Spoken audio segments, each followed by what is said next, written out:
Ku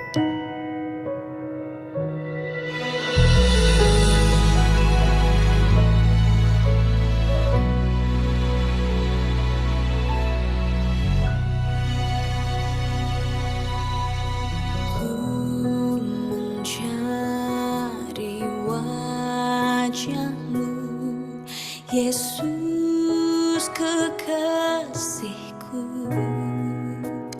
bukan karena apa yang Kau buat, tapi karena cinta-Mu. Ku hampiri tahta-Mu, oh Yesus Rajaku, bukan karena kebutuhanku, tapi karena hati-Mu. Ku percaya mujizat-Mu nyata, selalu ada, tak pernah berubah. Namun aku lebih perlu kan kekuatan-Mu menopang hidupku. Ku percaya berkat-Mu melimpah, takkan pernah kekurangan aku. Namun aku lebih perlu hati yang bersyukur, hati yang percaya bahwa segalanya akan indah pada waktunya.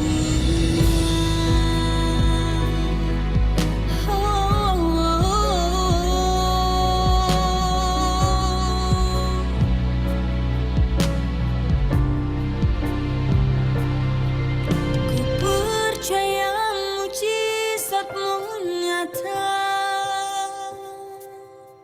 selalu ada, tak pernah berubah. Namun aku lebih perlu kan kekuatan-Mu menopang hidupku. Ku percaya berkat-Mu melimpah,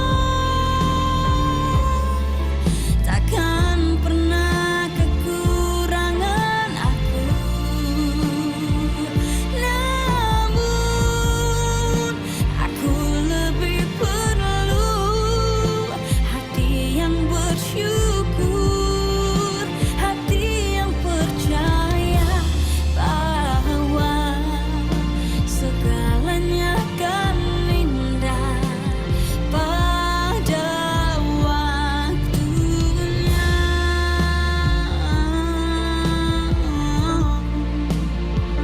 Namun aku lebih perlu hati yang bersyukur, hati yang percaya bahwa segalanya akan indah pada waktunya.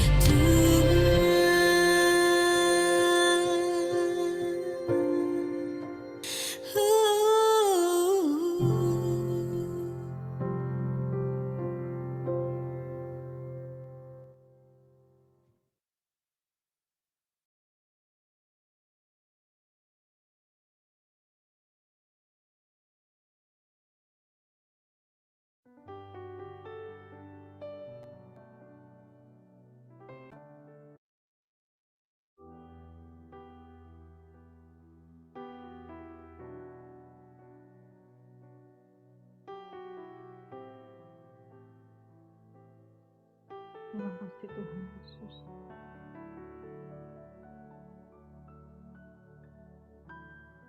Janji pemulihan-Mu itu selalu tersedia bagi setiap orang yang haus dan lapar akan Engkau, Tuhan.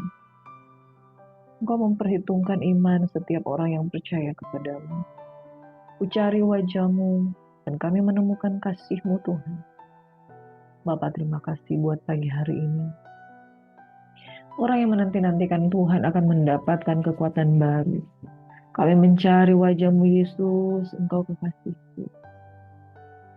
Engkau memperhitungkan jiwa-jiwa yang datang kepadamu dengan tulus hati. Sebab mata Tuhan menjelajah seluruh bumi untuk mencari orang-orang yang bersungguh hati kepadamu, Tuhan. Kiranya pertobatan yang sejati membuat kami meninggalkan dosa dan mencari wajah-Mu, mencari kekudusan. Karena di sana ada janji pemulihan, ya dan amin. Terima kasih Bapa di surga. Kami mengangkat tangan tanda kami menyerahkan kehidupan kami yang seringkali gagal. Tetapi di dalam Tuhan ketika kami mencari Engkau selalu ada pengharapan. Dalam nama Yesus Tuhan kami bersyukur, kami berdoa. Haleluya. Amin. Saudara yang diberkati oleh Tuhan Yesus Kristus, selamat pagi. Shalom, Tuhan Yesus memberkati kita. Pada waktu saya berdoa, memuji dan menyembah Tuhan, saya mendapatkan kata-kata di dalam hati saya bahwa sungguh-sungguhlah untuk mencari Tuhan. Karena Tuhan memperhitungkan iman kita. Ketika kita dengan sungguh-sungguh mencari Tuhan, di sana ada pemulihan. Saudara yang diberkati oleh Tuhan Yesus Kristus, jangan bosan-bosannya merenungkan firman Tuhan. Dalam teologi biblika, saudaraku yang diberkati, kita lihat gambaran besar tentang kitab suci. Gambaran besar tentang kitab suci bukan sekedar bagaimana supaya kita dipulihkan karakter kita dan bagaimana supaya kita menjadi orang baik di tengah-tengah masyarakat. Tetapi gambaran besar di dalam Alkitab bahwa adalah pesan bahwa Yesus ada di dalam segala sesuatu untuk menjadi raja dalam kehidupan kita. Saudara, Yesus ada di dalam segala perkara untuk menjadi raja di dalam aspek-aspek kehidupan kita. Kenapa manusia seringkali gagal? Karena dia menyembah Tuhan yang salah. Karena dia fokus pada kewarganegaraan yang tidak benar. Kewarganegaraan yang benar adalah di dalam kerajaan Allah. Kerajaannya adalah kerajaan damai. Hari depan yang penuh dengan harapan selalu disediakan bagi dia. Saudara, kalau cuma hidup berdasarkan di dunia ini, kita hidup, mati, kemudian dikubur. Tetapi kita percaya kepada Yesus, maka kita akan hidup selama-lamanya. Saudaraku yang diberkati oleh Tuhan Yesus Kristus, pilihlah Tuhan, maka engkau akan hidup. Tanggal 14 Februari nanti ada pemilihan legislatif, pemilihan presiden. Jangan salah pilih, saudara. Sebab apa yang kita pilih itu akan menentukan masa depan kita. Demikian pula pemilihan di dunia ini, sedangkan kita pilih di dunia itu akan menentukan hidup mati kita. Apalagi kita memilih tentang kehidupan kekal, itu akan menentukan kehidupan kekal untuk selama-lamanya. Pilihlah Tuhan, carilah wajahnya selalu, maka engkau akan hidup. Bapak Ibu sahabat Yesus yang diberkati, pagi hari ini kita akan merenungkan kitab Amos. Dia adalah seorang dari Tekoa yang dipakai oleh Tuhan untuk menyampaikan firman Tuhan dan firman yang keras. Dan di dalamnya ada pesan-pesan kasih, yaitu ketika kita mencari wajah Tuhan, kita pasti dipulihkan. Saudaraku yang diberkati, jangan melihat Alkitab sebagai gambaran yang kecil bahwa ada teguran. Kitab Amos adalah salah satu dari kitab 12 kitab para nabi kecil yang menyampaikan tentang teguran. Saudara, Bapa yang baik yang mendidik kita bukan anak-anak gampang, adalah Bapa yang menghajar pada waktunya supaya kita menjadi anak-anak yang terdidik. Sudahkah saudara mengalami didikan Tuhan? Didikan Tuhan itu ada di dalam banyak hal. Ketika saudara menghadapi kendala-kendala, mungkin saudara sedang dididik oleh Tuhan. Lihat pesan kasih Tuhan di balik setiap teguran yang ada. Maka di situ kita akan melihat kepada siapa kita harus berlabuh hati kita. Carilah Tuhan, maka engkau akan hidup, engkau akan dipulihkan. Itulah pesan Tuhan pada pagi hari ini. Kalau kita sungguh-sungguh mencari Tuhan, ada aspek-aspek di dalam hidup kita itu dipulihkan. Pas butuh, pas diberkati. Amin. Karena Tuhan selalu pas dengan hidup kita. Kitab Amos pasal 1 hingga 9 itu merujuk pada tokoh utama kitab ini, yaitu Amos. Seorang peternak dari domba. Saudara, Tuhan sangat suka dengan domba karena domba berbicara korban, tetapi bukan soal domba-dombaan di sini, saudara. Tapi ini berbicara tentang bagaimana orang yang dari latar belakang apa saja Tuhan bisa pakai untuk menyuarakan suara Tuhan. Sekalipun orang punya latar belakang pendeta, punya latar belakang teologi, ya, tapi kalau dia tidak sungguh-sungguh mencari Tuhan, firman Tuhan itu tidak akan datang dari dia. Tapi sekalipun seseorang itu punya latar belakang dari orang biasa, hanya seorang peternak domba. Bukan imam, tapi peternak domba dari Tekoa. Dia menjadi nabi di Israel, yaitu Samaria, di zaman pemerintahan Raja Yerobeam bin Yoas. Nah, namanya sendiri itu berarti muatkan atau muatan atau beban. Nah, saudara, kitab Amos ini kitab yang termasuk dalam kitab-kitab kenabian, dalam nabi-nabi kecil, dalam tanah atau Ibrani itu disebut 12 nabi, yaitu termasuk dalam kelompok Nevi'im atau lebih tepatnya kelompok nabi-nabi akhir. Nabi-nabi akhir itu bukan menyuarakan hal-hal yang enak di telinga, tetapi menyuarakan teguran demi teguran. Dan saudara, ketika engkau tidak terbiasa dengan teguran, maka saudara bisa saja salah langkah. Saudara, kalau memperhatikan rambu-rambu lalu lintas, rambu-rambu yang berwarna biru itu rambu-rambu petunjuk yang mengatakan boleh, boleh, dan boleh. Tapi kalau rambu itu berwarna merah, itu nggak enak, saudara. Mau masuk dilarang, mau belok kiri dilarang, mau parkir dilarang. Apa-apa yang mengenai larangan biasanya manusia kita tuh nggak suka, nggak mau. Tapi saudara, segala bentuk larangan itu merupakan wujud kasih. Kalau saudara bawa kendaraan ada tanda larangan, ini jangan belok ke sini ternyata di sana ada jurang, itu saudara sedang dihindarkan dari malapetaka. Saudara sedang dihindarkan dari bahaya. Nah, kalau tanda-tanda merah ini, terus kita suka dengan tanda-tanda merah ini, suka kita melanggar. Namanya ada tanda larangan, itu jiwa muda kita bergejolak untuk melanggar. Nah, saudara sedang masuk ke dalam lembah-lembah kekelaman, pasti satu-satu akan menuai. Kelompok nabi-nabi akhir adalah kelompok nabi-nabi yang menyuarakan suara yang sangat keras, menegur dengan sangat keras, dan seolah-olah tidak ada hal yang menyenangkan yang diucapkan mereka.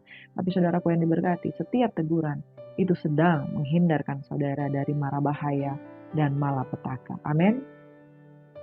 Amos 3 ayat 1 hingga 8, saudara, firman Tuhan berkata, dengarlah firman Tuhan yang diucapkan Tuhan tentang kamu. Hai orang Israel, tentang segenap kaum yang telah kutuntun keluar dari tanah Mesir bunyinya. Hanya kamu yang kukenal dari segala kaum di muka bumi. Sebab itu aku akan menghukum kamu karena segala kesalahanmu.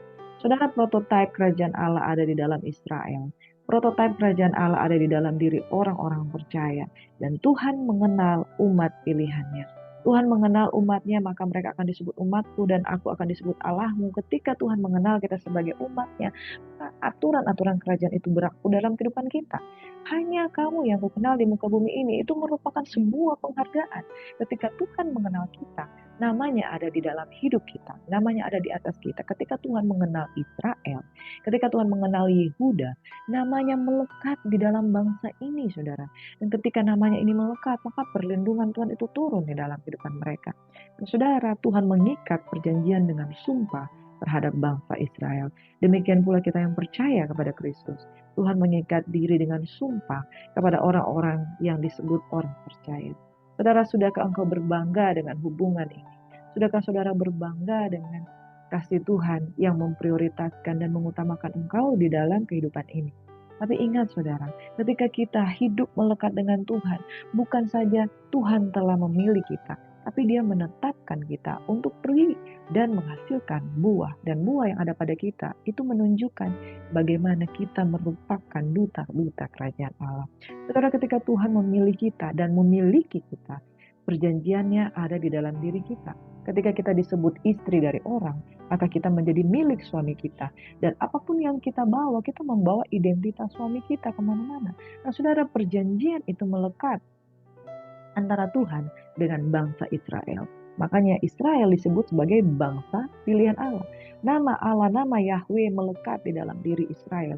Ada janjinya di sana. Di mana ada perjanjian di sana, kalau engkau mempermalukan nama Tuhan, maka Tuhan juga dipermalukan. Nah saudaraku yang diberkati, dan firman Tuhan katakan ketika engkau malu terhadap aku juga malu terhadap engkau. Itu berbicara tentang apa? Kita bawa nama Tuhan, kita bawa perjanjian kita dengan Tuhan, dan melekat janji-janji Allah di sana. Makanya kita harus jaga itu, saudara. Ada tanggung jawab moral, material, ada di sana ketika kita menyebut kita adalah umatnya Allah. Hanya kamu yang kukenal di muka bumi ini, itu merupakan pernyataan penghargaan. Tetapi ketika hanya Israel dikenal di muka bumi ini, harusnya tugas Israel adalah memperkenalkan nama Tuhan lewat perilakunya. Bagi kita yang percaya, ketika nama Tuhan melekat dalam diri kita sebagai umat Tuhan, jangan permalukan Tuhan. Ada amin? Pasal 3 ayat 3 berkata, ini ayat yang sangat saya suka. Berjalankah dua orang bersama-sama jika mereka belum berjanji? Ini merupakan kalimat yang sindiran. Bukankah kita sudah berjanji? Nggak akan mungkin kita tidak berjalan bersama. Saudara, ketika kita sudah mengikat perjanjian dengan Tuhan, jangan dengan tiba-tiba engkau melepaskan tangan Tuhan dan seolah-olah engkau tidak membawa nama Tuhan. Jadi kemanapun kita pergi dan berada, kita bisa mempermuliakan Tuhan atau mempermalukan Tuhan dengan identitas yang kita bawa. Makanya saudara selalu ingat dan ingat. Ketika kita menyebut diri kita anak Tuhan, kita bawa janji Tuhan itu kemana-mana. Kita sedang berjalan dengan Tuhan. Jangan pernah meninggalkan atau bahkan mempermalukan Tuhan. Tapi justru permuliakan Tuhan. Karena tubuhmu adalah bait Roh Kudus. Saudara, ketika kita membawa nama Tuhan, janji Tuhan itu sangat melekat dalam hidup kita. Mengaumkan seekor singa di hutan apabila tidak mendapat mangsa. Bersuara singa muda dari sarangnya jika belum menangkap apa-apa.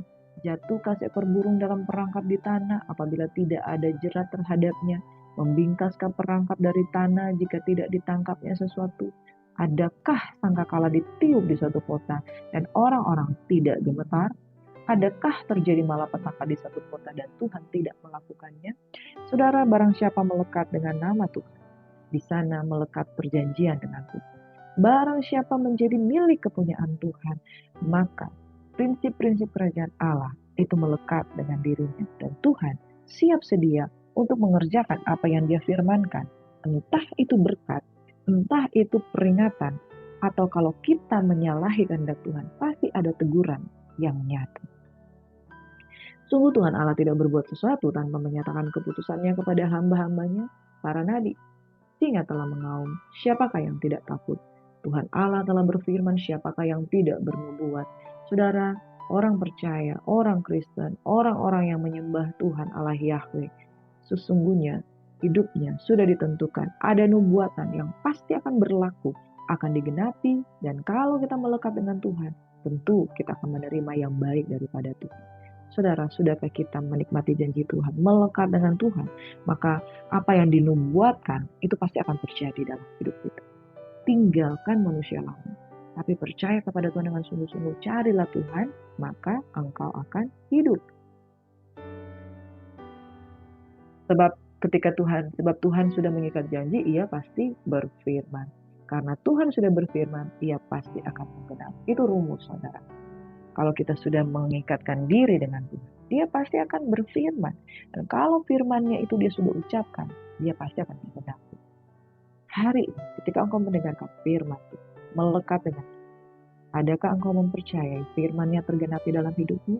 Saudara, hari ini ketika saya menyampaikan firman, saya merasakan urapan yang sangat kuat.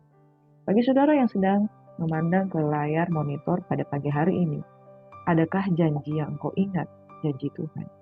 Dia akan memberkati, Dia akan melindungi, Dia akan membuat baru segala apa yang engkau inginkan. Tuhan akan memberkati dan melindungi engkau. Dan saudara, Tuhan akan mengangkat engkau dari lembah kekelaman, dari titik terendah saat ini. Engkau mungkin sedang menangis dengan keadaanmu. Engkau mungkin sedang terpuruk dengan keadaan ekonomimu. Engkau mungkin sedang merasa ditinggalkan oleh orang-orang yang terdekat denganmu. Tetapi kalau engkau berpegang pada janji Tuhan, hari ini engkau diberkati, dipulihkan, diberikan sukacita yang baru. Engkau yang merasa tidak punya masa depan, janji Tuhan, hari ini rancangan yang ada padaku mengenai kamu adalah rancangan damai sejahtera dan bukan rancangan kecelakaan. Yang percaya, katakan amin. Jika Tuhan sudah membuat janji, Ia pasti akan berfirman. Jika Dia sudah berfirman, amin. Saudara, Amos 5 ayat 4-6 berkata, dan ayat 14, beginilah firman Tuhan kepada kaum Israel. Carilah aku, maka kamu akan hidup. Rumus hidup ternyata adalah mencari Tuhan. Jangan cari ke Betel, jangan cari ke Gilgal, jangan cari ke Bersheba. Sebab Gilgal pasti masuk dalam pembuangan. Betel akan lenyap. Kenapa Betel? Kenapa Gilgal? Kenapa Bersheba? Tempat ini pernah dibangun mesbah-mesbah oleh hamba-hamba Tuhan yang luar biasa. Mereka bangun mesbah karena ada pertemuan dengan Tuhan di sana. Tapi saudara, tidak selama-lamanya masa lalu itu ada Tuhan di sana, tetapi carilah Tuhan secara present tense. Bukan mengandalkan pengalaman masa lalu. Bukan mengandalkan batu-batu yang dibangun di tempat-tempat yang sudah pernah ditinggalkan. Saudara, carilah Tuhan hari ini in the present time, in the present tense, dan di mana saja.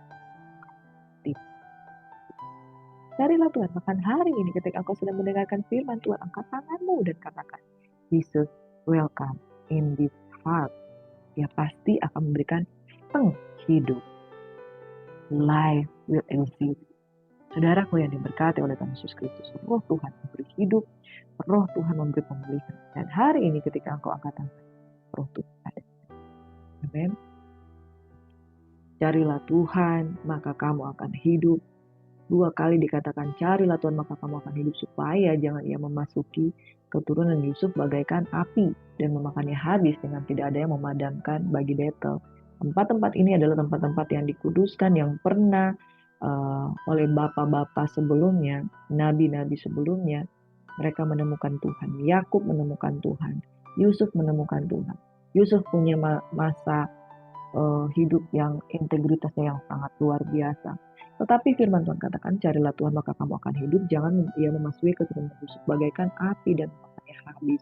Saudara, jangan berpatokan kepada masa lalu, tetapi berpatokan pada hari ini. Bagaimana saya mengikuti Tuhan? Mungkin dulu kamu setia, tapi kalau sekarang kamu tidak lagi setia, kamu akan binasa, saudaraku yang diberkati. Tapi kalau engkau menjaga kesetiaanmu, bukan langkah awal yang menentukan, tetapi langkah akhir, dan Tuhan memperhitungkan pertobatan yang sejati. Temukan Tuhan ketika engkau sungguh-sungguh mencari. Carilah yang baik dan jangan yang jahat, supaya kamu hidup. Dengan demikian Tuhan Allah semesta alam akan menyertai kamu seperti yang kamu katakan. Saudara, jangan segera berpatokan, saya sudah terima Yesus, saya sudah beberapa tahun lalu, saya sudah dibaptis, saya sudah menerima Roh Kudus, saya sudah dibaptis Roh Kudus. Dan orang bertanya, hari ini bagaimana? Ya, yang penting kan saya sudah bertobat dulu. Sekarang, yang penting kan dulu saya sudah cari Tuhan. Tapi kalau hari ini, dulu engkau cari Tuhan, kalau hari ini engkau kembali pada kejahatan, saudara, iman tanpa perbuatan mati. Saudara, bagaimana Israel dulu sungguh-sungguh keluar dari Mesir dan mencari Tuhan. Tetapi ketika mereka di dalam zaman hakim-hakim jatuh bangun, orang-orang Midian, orang-orang Amalek itu menyerang mereka. Saudara, ketika kita mencari Tuhan, hendaklah diikuti dengan perbuatan iman. Karena iman tanpa perbuatan mati, perbuatan yang baik dan meninggalkan yang jahat. Jangan puas hanya sekedar mencari Tuhan di masa lalu, kemudian kita mengalami kejatuhan dan tidak sekali-kali memperbaiki diri. Oh, itu sangat bahaya, saudara. Saudara harus meninggalkan yang jahat. Carilah yang baik. Itu berbicara tentang perbuatan baik. Kita tidak diselamatkan karena perbuatan baik, tetapi karena iman. Tetapi iman pasti akan diikuti dengan perbuatan baik, karena jalan kita meninggalkan kejahatan. Dalam kitab Yakobus, firman Tuhan berkata, iman tanpa perbuatan adalah mati. Carilah Tuhan maka engkau akan hidup. Benar, saudara. Carilah Tuhan, kita menemukan Tuhan, menemukan roh, menemukan jalannya. Tapi bukan berarti setelah mencari Tuhan, lalu kita hidup sembrono. Di dalam kitab Yakobus 2 ayat 14 berkata, apakah gunanya saudara-saudaraku jika seorang mengatakan bahwa ia mempunyai iman, padahal ia tidak mempunyai perbuatan? Dapatkah iman itu menyelamatkan dia?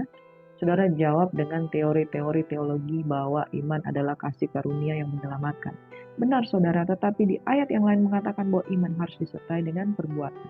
Carilah Tuhan, benar, tapi nggak berhenti sampai di situ.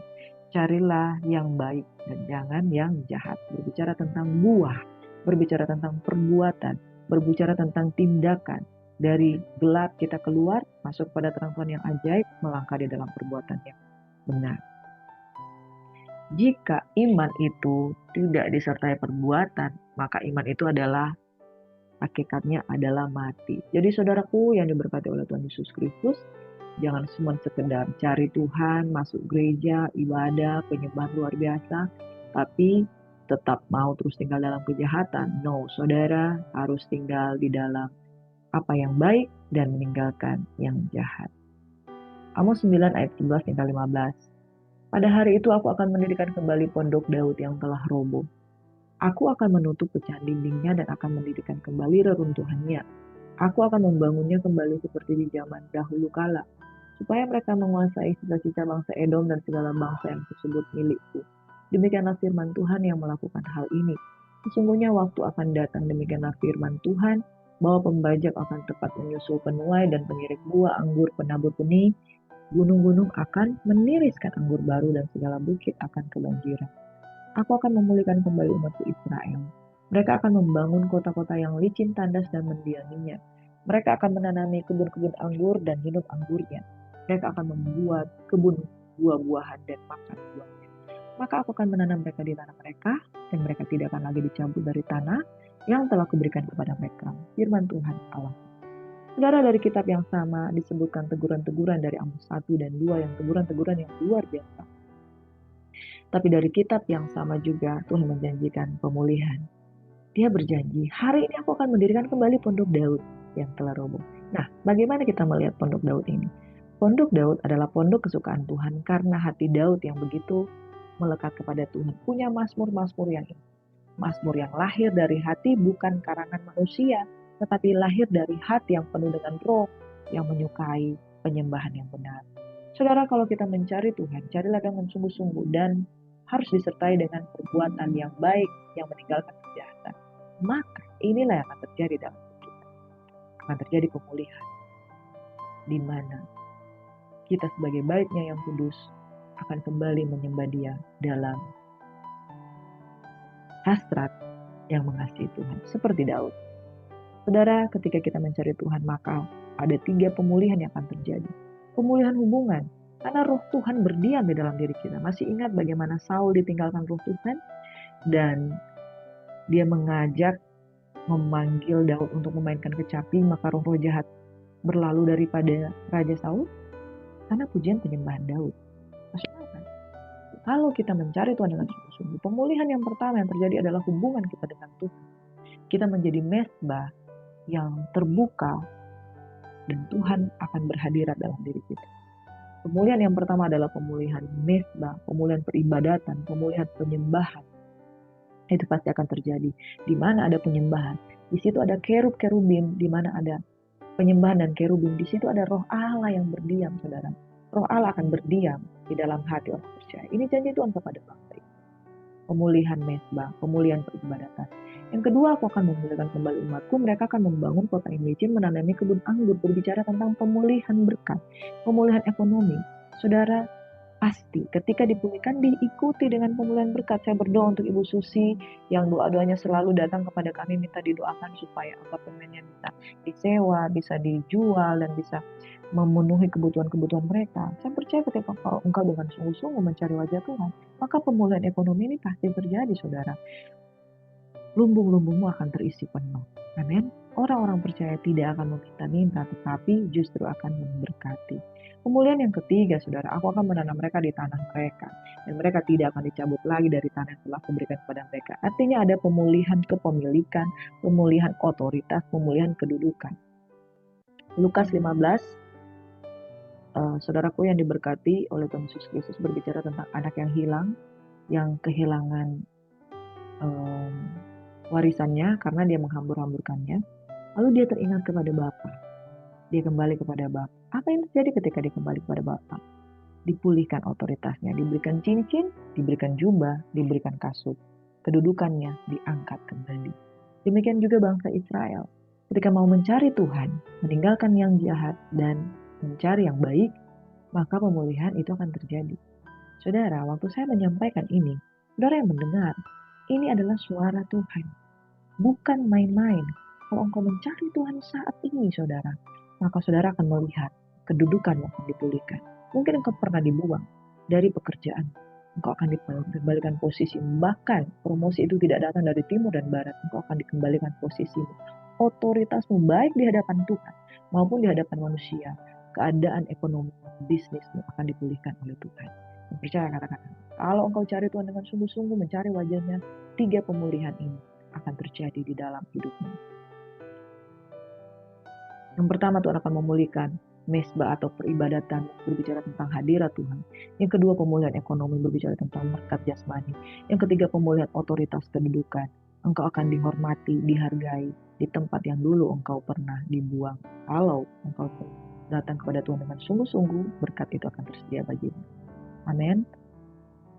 Yesus berkata, tetapi waktunya akan tiba sekarang lah, waktunya ketika penyembah-penyembah benar akan menyembah Bapa dalam roh dan kebenaran, karena Bapa mencari penyembah yang seperti itu.